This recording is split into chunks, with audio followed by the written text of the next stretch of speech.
আপনি দেখছেন news now, আমরা জানি কোনটা খবর। बांग्लादेश में आने वाले संसदीय चुनाव सिर्फ सत्ता की लड़ाई नहीं है, बल्कि अब ये गहरी राजनीतिक अनिश्चितता का एक झलक भी बन चुका है। देश की सबसे बड़ी राजनीतिक पार्टी आवामी लीग के चुनाव से बाहर होने से मुकाबला अधूरा बन चुका है। साथ ही बड़ी संख्या में वोटर्स के कंफ्यूजन का सामना कर रहे हैं।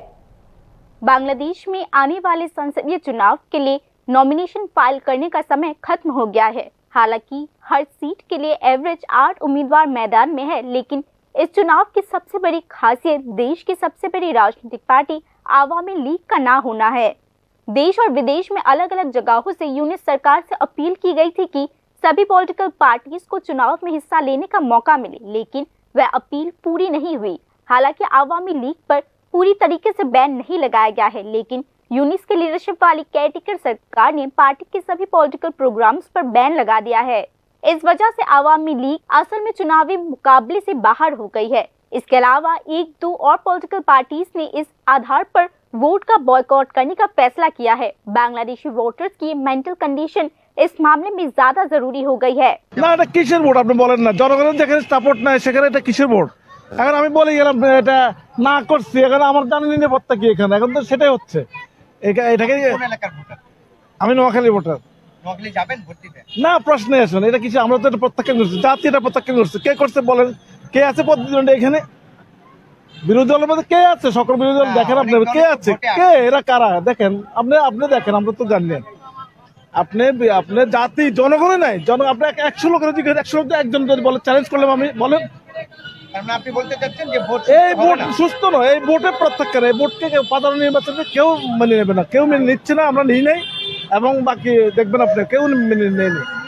हालांकि चुनावी कैंपेन अभी पूरी तरीके से शुरू नहीं हुई है, लेकिन पॉलिटिकल पार्टीज के बीच स्ट्रेटेजी तय करने पर गहराई से सोच की जा रही है। इसी बीच कई घरेलू और विदेशी ऑर्गेनाइजेशन चुनाव से पहले पब्लिक ओपिनियन सर्वे कर रहे हैं। हालांकि अलग अलग सर्वे अलग अलग पॉलिटिकल ताकतों के पक्ष में हवा दिखाने की कोशिश कर रही है, लेकिन लगभग सभी एक बात पर सहमत है कि बांग्लादेश में बड़ी संख्या में वोटर्स अभी भी किसे वोट देना है यह तय नहीं कर पा रहे हैं। अलग अलग सर्वे से पता चलता है कि लगभग 47% वोटर ने अभी तक वोटिंग के बारे में कोई आखिरी फैसला नहीं किया है।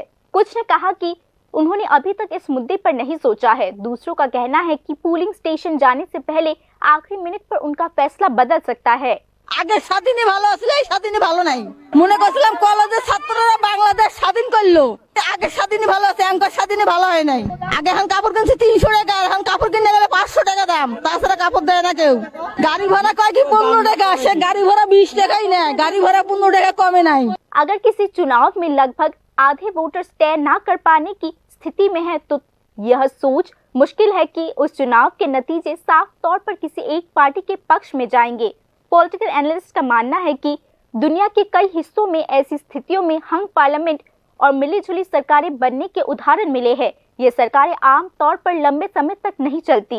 डेमोक्रेटिक चुनावों पर रिसर्च करने वालों के अनुसार फाइनेंशियल क्राइसिस में वोटर्स अक्सर शासक के खिलाफ यूनिटी वोट देते हैं। फिर से पॉलिटिकल अनिश्चितता के समय वोटर्स चुप रहकर एक तरफ का विरोध करते हैं।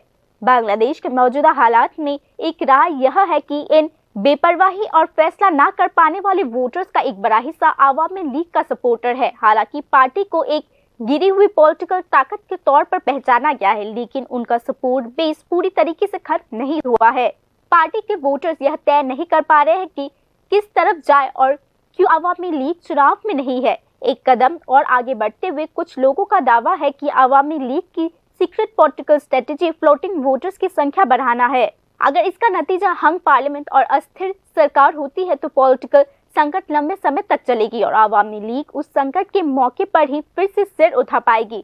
वोटर्स के एक हिस्से के मुताबिक शेख हसीना के लंबे राज में एक पीढ़ी को यह जानने का मौका ही नहीं मिला कि वोट असल में क्या होता है। वोटर्स के एक हिस्से में यह भी सोच बन गई है कि वोटिंग का आधार बेकार है। इस वजह से आम मौके पर मिलने पर भी यह लोग वोटिंग से दूर रहना चाहते हैं। एक और वजह यह है कि वोटर्स और रेफरेंडम को लेकर लंबे समय से चली आ रही कंफ्यूजन, हिंसा का डर और चुनाव में गड़बड़ी की साजिश की अफवाहों ने आम लोगों को वोटिंग से दूर कर दिया है। ज्यादातर लोग अशांति और झगड़े में नहीं पड़ना चाहते, इसीलिए वे अभी के लिए इससे दूर भाग रहे हैं। हालांकि इन सोच वालों को उम्मीद है कि अगर चुनावी कैंपेन तेज किया गया तो आम लोग धीरे धीरे वोटिंग की तरफ अपना रुचि और भी बढ़ा सकते हैं। हालांकि एक असली बात को नकार नहीं जा सकता कि वह ये है कि आज वोटर्स का एक बड़ा हिस्सा बिना किसी दिशा के है, क्योंकि बांग्लादेश की सबसे बड़ी पॉलिटिकल पार्टी आवामी लीग चुनावी मुकाबले में बाहर हो चुकी है। जब तक वे यह नहीं तय कर पाते कि वे किस पार्टी और किस पॉलिटिकल एफिलिएशन से जुड़ेंगे, पॉलिटिकल वोटर्स की संख्या में कोई बढ़ोतरी की कोई उम्मीद नहीं है। कुल मिलाकर बांग्लादेश के राजनीतिक असाइलम में अभी भी बहुत अनिश्चितता बनी हुई है। हालांकि मौजूदा हालात बताते हैं कि पड़ोसी देश बांग्लादेश के भविष्य में हंग पार्लियामेंट और मिलीजुली सरकार सबसे ज्यादा मुमकिन हो सकती है। ये रिपोर्ट न्यूज़ नाउ।